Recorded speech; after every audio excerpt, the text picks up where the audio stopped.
In this tutorial, I'm going to show you how to remove green screen background in DaVinci Resolve. To begin, I've imported this clip onto my timeline. The first step is to make sure that you're on the Editing tab. Next, go over to Effects over here, and under Open Effects, search for the 3D keyer and drag this 3D keyer onto your video clip over here. Next, come over to this icon over here and select Open FX Overlay and drag a line around the green portion that you want to key out, and that will automatically key out the green.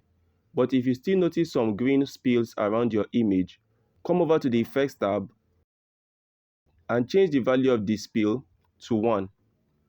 Now you can drag this video clip onto your video track layer 2 and go over to the media pool to bring in any background video. And as you can see, we've keyed out the green from this background, but I can still notice some black lines around her.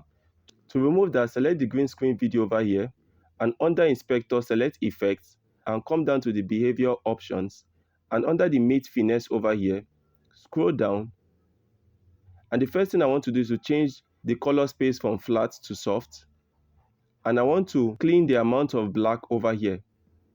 For some clips you may have excess white. You can come over here and clean the amount of white by increasing the value of clean white over here. And if we go back and hit play, you can see what we've created. And that's it guys on how to remove green background in DaVinci Resolve.